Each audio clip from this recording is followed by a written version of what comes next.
주간의 시장을 정리해보고 다음 주 시장을 미리 조망해보는 시간입니다. 오늘도 우리은행 더블유엠그룹 박석현 부부장과 함께 해보죠. 부부장님 안녕하십니까? 예, 안녕하십니까? 오늘 삼성전자의 장 막판 변동성은 정말 어마무시했습니다. 그런데 이도 그럴 것이 일단 이번 주에 정말 역사적인 한 주 아니었습니까? 그렇죠. 6,000포인트 고지를 밟았고 바로 6,100포인트, 6,000 어제 300포인트에서 종가를 형성했던 한 주를 우리가 지금 보내고 한 주의 마지막 거래일은 다소 어지러웠습니다. 정리 좀 해주시죠.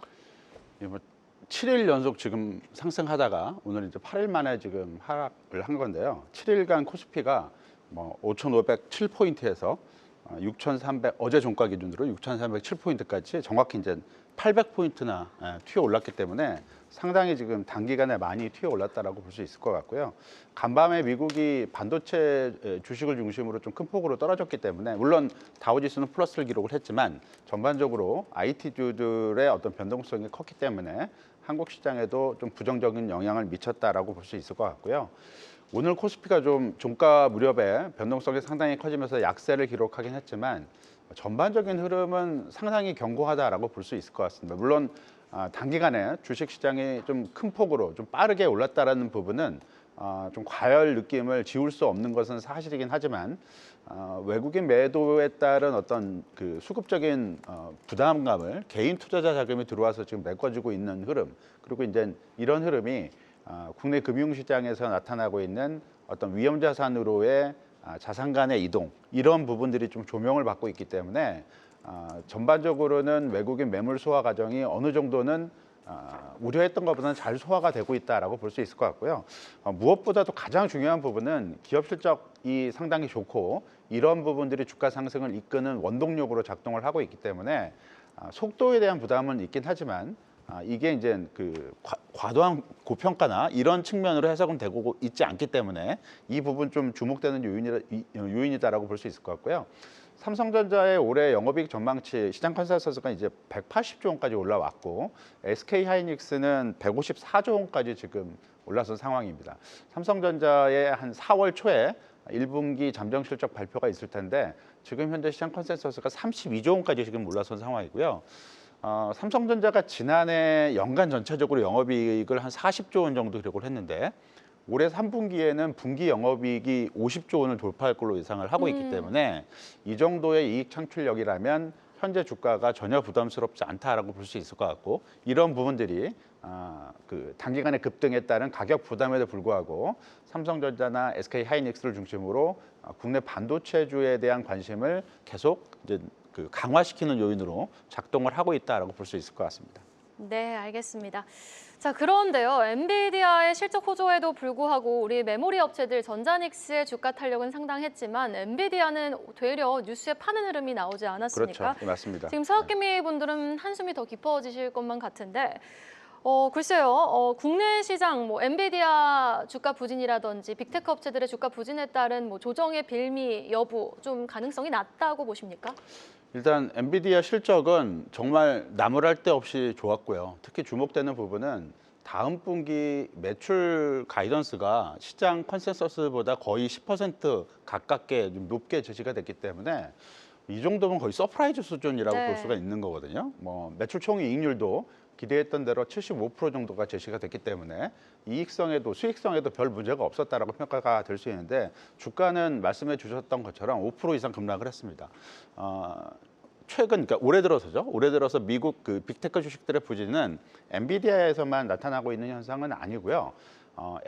애플을 제외한 주요 그 빅테크 주식들의 올해 주가 수익률 미국 쪽은 다 마이너스를 기록을 하고 있습니다. 애플도 강보합 정도인데 한 0.4% 정도밖에 수익률이 안 되기 때문에 전반적으로 좀 부진하다라고 볼 수 있을 것 같고 마이크로소프트 같은 경우는 마이너스 한 17% 정도를 기록을 하고 있고요.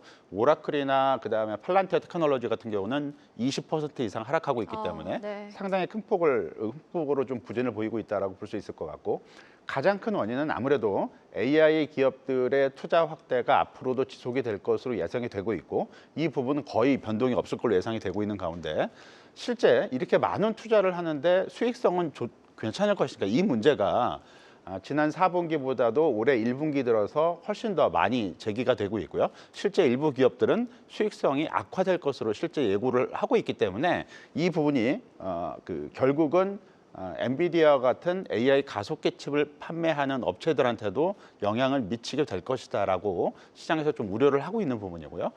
물론 국내 메모리 반도체 같은 경우는 지난해 하반기 이후부터 AI 투자 확대 기업들의 수혜가 메모리 반도체 쪽으로 집중될 것으로 기대가 되고 있기 때문에 실제로 지금 이게 그렇게 되고 있고요. 이런 부분들이 좀 긍정적으로 작용을 하고 있긴 하지만 이런 부분들, 그러니까 앞에서 말씀드린 대로 미국 빅테크 기업들의 어떤 수익성 둔화 우려에 따른 주가 부진이 지속이 되게 된다면 국내 메모리 반도체에도 궁극적으로는 영향을 미칠 수밖에 없기 때문에 미국 시장 그 빅테크 주식들의 주가 하락의 가장 큰 원인이 되고 있는 수익성 둔화 우려 문제, 이 부분이 진정이 될 수 있을지를 확인해 볼 필요성은 있을 것 같습니다. 네, 알겠습니다. 그래서 다음 주 또 브로드컴의 역할이 참 중요해진 것 같습니다. 다음 주 주요 일정 한번 체크를 해보고 시장 전망 이야기 나누어 보죠. 일단 3월 1일입니다. 이날은 일요일입니다. 한국의 2월 수출입 데이터가 발표가 되는데 성적표가 상당히 좋을 것 같고요. 예, 맞습니다. 그리고 월요일 또 휴장에 들어가는 이날은 캐나다 잠수함 수주전 접수가 예정되어 있는 날, 여기다가 미국의 2월 ISM 제조업 지수가 발표된다라는 부분. 또 4일에는 중국 양회가 예정되어 있고요. 4일, 5일. 그리고 브로드컴의 실적 발표는 목요일 날 예정이 되어 있습니다. 자, 그렇다면 다음 주 우리 시장 가파르게 급등한 만큼 좀 조정 구간을 거칠지, 아니면은 다음 주도 뭐 브레이크는 없다, 엔진의 가속도를 밟을지 어떻게 보십니까? 일단 오늘 장 막판에 보여줬던 변동성은 아무래도 그 월말이라는 부분, 그리고 이제 또 금요일이기 때문에 매매 변동성이 좀 나타나지 않았나라고 볼 수 있을 것 같고요.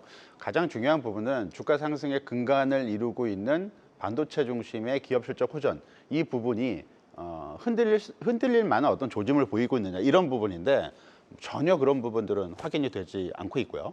즉 기업이익 전망치가 약화되기보다는 1분기 실적 발표, 그러니까 4월 초에 있을 텐데 앞두고 계속 상향 조정이 이루어질 가능성이 충분히 있기 때문에 이런 그 근본적인 부분에 있어서 어떤 문제점이 발견되지는 않을 걸로 예상을 할 수 있을 것 같고요. 그리고 앞에 일정에서도 좀 나왔지만 국내 주식시장 강세의 원인이 반도체만 있는 것은 아니거든요.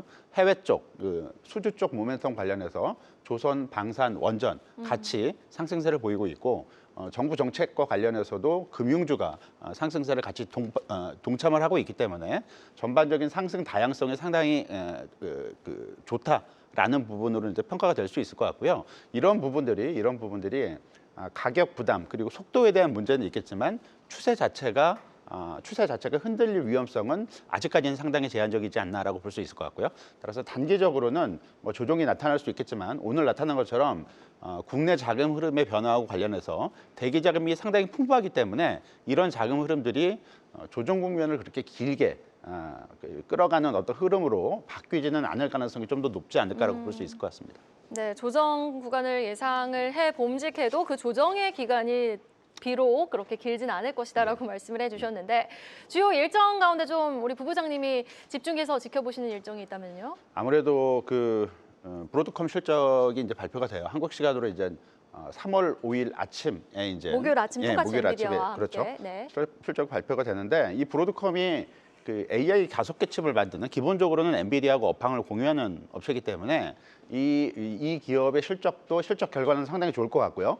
향후 어떤 그 실적 전망도 긍정적인 어떤 실적 전망을 제시하게 되지 않을까라고 볼 수 있을 것 같습니다. 다만 이게 엔비디아 케이스처럼 좋은 실적과 좋은 가이던스를 발표했음에도 불구하고 엔비디아처럼 주식이 좀 부진할지, 이런 부분에 초점을 좀 맞춰야 되지 않을까라고 볼 수 있을 것 같고요. 만일 브로드컴마저 좀 부진하게 된다면 미국 시장에서 지금 제기가 되고 있는 빅테크 기업들의 전반적인 수익성 둔화 우려 문제, 이게 조금 더 확산되는 쪽으로 해석이 될 수가 있기 때문에 좀 주의가 좀 필요하지 않을까라고 볼 수 있을 것 같고요. 다만 그 실적 발표와 관련해서는 다음 주보다는 그 다음 주 월요일이죠.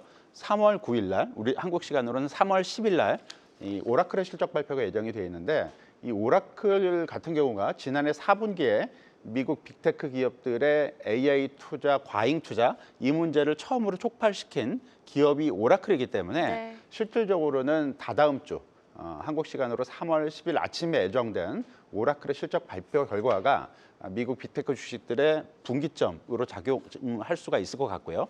이 부분은 아무래도 한국 시장에도 어떤 일정 부분 영향을 미칠 가능성은 조금 높지 않을까라고 판단을 해볼 수 있을 것 같습니다. 네, 알겠습니다. 다다음 주가 그래도 다음 주보다는 조금 더 예. 중요한 변곡점이 될 수도 있겠다라고 정리를 해주신 가운데 하나 더 여쭙고 싶은 거는 2월 수출입 데이터가 발표가 되면은 오늘 일단 삼성전자의 변동성이 너무 확대되는 바람에 블랙록의 매도 규모에도 좀 놀라셨을 것 같고 또 네. 개인분들이 그걸 지지해주는 매수 세력에도 좀 많이 놀라셨을 것 같거든요. 네. 브로드컴, 오라클 상관없이 삼성전자는 제 갈 길을 또 굳건하게 강하게 좀 가줄 수 있을까요? 뭐 삼성전자 주가가 어제 장중 고점 기준으로 90% 정도 올해 주가가 올랐습니다. 네. 하이닉스는 70% 이상 지금 올라 있는 상태이기 때문에 가격적인 부담은 클 수밖에 없어요. 그리고 외국인 투자자들 입장에서는 특히 이제 인덱스 플레이를 하는 외국인 투자자 입장에서는 한국의 주요 종목들의 시가총액 비중이 갑자기 높아졌기 때문에 이 부분에 따른 매도가 나올 수밖에 없다라고 볼 수 있을 것 같고요. 이 매도 부분이 국내 자금 흐름으로 소화되고 있다라는 부분이 중요할 것 같고 국내 자금 흐름의 변화가 단발적으로 끝날 가능성은 상당히 낮고요. 올해 상반기 중 적어도 1분기 중에는 지속적인 국내 주식시장으로 유입이 이루어질 가능성이 높기 때문에 이런 흐름으로 봤을 때는 조정이 나타난다 하더라도 단발적인 조정에 그치지 않을까라고 볼 수 있을 것 같고요. 추세적인 측면에서는 추가적인 상승 여력이 아직까지 충분하다라고 판단을 해볼 수 있을 것 같습니다. 네, 알겠습니다. 여기까지 들어보죠. 지금까지 우리은행 더블M그룹 박석현 부부장이었습니다. 말씀 고맙습니다. 계속해서 다양한 경제 이슈를 알고 싶다면 구독과 좋아요, 알림 설정 부탁드립니다. AI 캐스터 권미정이었습니다.